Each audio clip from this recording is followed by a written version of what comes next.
Students नमस्कार। आज हम क्लास 10th मैथमेटिक्स में chapter number 8 trigonometric identities exercise 8.3 इसको पढ़ेंगे।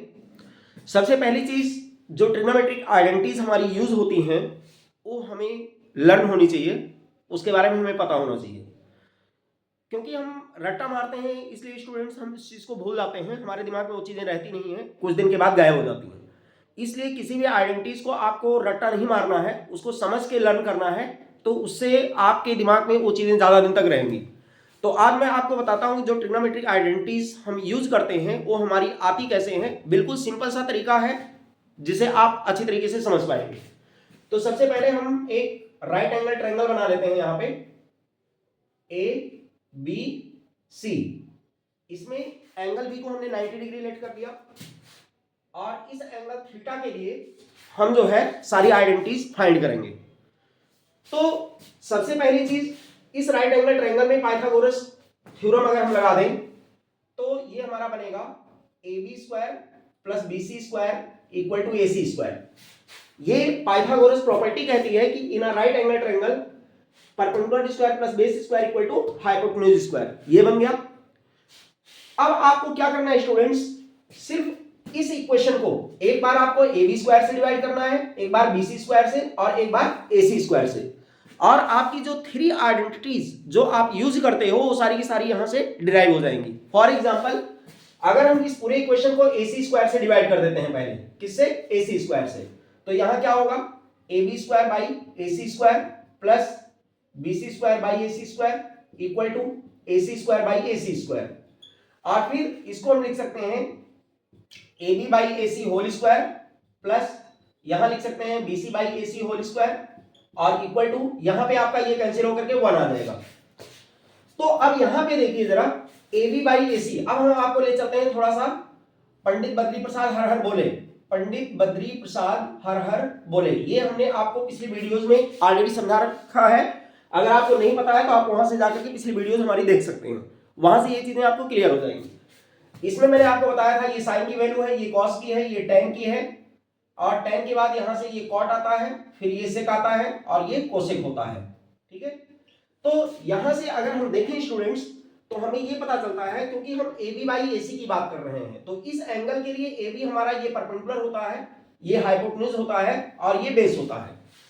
तो इसका मतलब ये हो गया कि अगर इस एंगल के लिए यहां पे AB की बात है तो परपेंडिकुलर है, तो परपेंडिकुलर बाई यहां पे आपका हाइपोटेन्यूज है यानी P बाई H, इसका होल स्क्वायर बन रहा है। और यहां अगर हम बात करते हैं तो ये बेस बाई हाइपोटेन्यूज है यानी BC आपका बेस है और ये आपका हाइपोटेन्यूज है, इसका स्क्वायर हो गया और इक्वल टू 1 हो गया। तो P बाई H किसके लिए होता है, साइन के लिए होता है। इसका मतलब यहां हम लिख सकते हैं sign square theta plus B by H किसके लिए होता है, कॉस के लिए होता है, तो यहां पे हम लिख सकते हैं कॉस स्क्वायर थीटा और equal to 1। It's your answer. तो यही आइडेंटिटी स्टूडेंट्स आप अक्सर यूज करते हो, जो कहां से आई कैसे आई हम ध्यान नहीं देते हैं, हम उसको सिर्फ रट्टा मारते हैं और 4 दिन के बाद हमारे दिमाग से गायब होती है। तो आपको अब रटना नहीं है, उसको समझना है।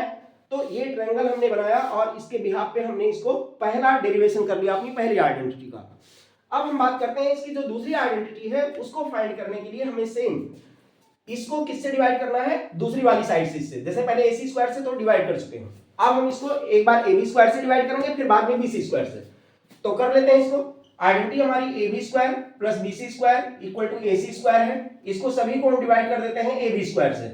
तो बाई में AB square plus BC square by AB square equal to AC square by AB square. ये देखिए हमने इस आइडेंटिटी को, जो पहली वाली इक्वेशन थी, इसको हमने सभी को AB स्क्वायर से डिवाइड कर दिया। अब क्या होगा यहाँ पे, इसको हम लिख सकते हैं 1 प्लस इसको हम लिख सकते हैं BC by AB whole square equal to इसको लिख सकते हैं AC by AB whole square. अब देखिए स्टूडेंट्स आपको यहां पे क्या देखना है, BC बाई AB। अगर हम BC बाई AB की बात करते हैं तो बेस बाई परपेंडिकुलर है। ठीक है, बेस बाई परपेंडिकुलर, तो बेस बाई परपेंडिकुलर हमारा कौन सा है, बेस बाई परपेंडिकुलर। इसका मतलब है ये कॉट की वैल्यू है क्योंकि उल्टा है यहाँ पे बेस बाई परपेंडिकुलर।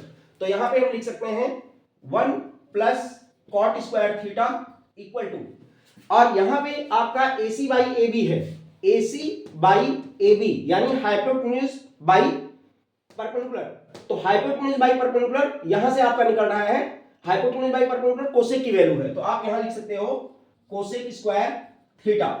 तो इस तरीके से आपके पास आ गया cosec square theta equal to 1 plus cot square theta. अगर इसको हम ट्रांसपोज करके और भी बनाना चाहे तो यहां से तीन तीन आइडेंटिटीज हमारे पास आएंगी। पहली तो आपके पास ये होगी, अब इसको ट्रांसपोज कर लेते हैं, इसको हम ऐसा भी लिख सकते हैं कि कोसेक स्क्वायर थीटा माइनस इसको उधर ले जाओ तो cot square theta equal to 1। अगर सीधा करके लिखें तो हम इस तरीके से लिख सकते हैं cosec square theta minus cot square theta equal to 1। तो पहली ये होगी कोसेक स्क्वायर थीटा की वैल्यू इसके फॉर्म में, फिर कॉट स्क्वायर थीटा भी हम निकाल सकते हैं, कॉट स्क्वायर थीटा 1 को उधर कर दो तो ये बन जाएगा cot square theta equal to cosec square theta minus 1। तो इस तरीके से फ्रेंड्स ये आपके पास एक ही आइडेंटिटी से तीन आइडेंटिटी बन रही है। तो ये चीजें तो खैर ट्रांसपोजिंग से आप फाइंड कर सकते हैं, लेकिन मेन चीज ये था कि हमारी ये आइडेंटिटी कैसे आई, ये वाली। तो ये आपने इसका डेरिवेशन देख लिया, यानी ये वाली, ठीक है। तो ये होगी दूसरी। और अगर हम तीसरी आइडेंटिटी जो इसमें यूज होती है उसकी बात करें तो उसके लिए हमें इसको डिवाइड करना पड़ेगा BC स्क्वायर से। तो इसको हम एक बार रब कर लेते हैं यहाँ पे, और यहीं पे अब हम इसको BC स्क्वायर से डिवाइड कर देंगे। तो we will divide this equation by BC square, तो we will get here AB square by BC square plus BC square by BC square equal to AC square by BC square। ये आ गया friends. अब हमें क्या करना है, इसको लिख सकते हैं AB by BC whole square plus ये आपका कैंसिल होकर के 1 ही आ जाएगा, चाहे होल स्क्वायर करके कैंसिल कर दीजिए चाहे डायरेक्ट कर दीजिए, तो 1 आ गया। और इसको we can write AC by BC whole square.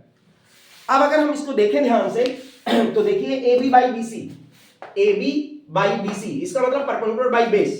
तो परपेंडिकुलर बाई बेस किसमें है, tan के लिए होता है, तो यहां पे हम लिख सकते हैं tan स्क्वायर थीटा प्लस यहां 1 हो गया equal to AC by BC की बात करें तो हाइपोटेन्यूज बाई बेस है, हाइपोटेन्यूज बाई बेस की बात करें तो ये सेक थीटा के लिए है, क्योंकि ये उल्टा है, देखिए बेस बाई हाइपोटेन्यूज का हाइपोटेन्यूज बाई बेस हुआ तो सेक थीटा के लिए है, तो यहां पे आ जाएगा आपका सेक स्क्वायर थीटा। तो आइडेंटिटी आपकी ये होगी।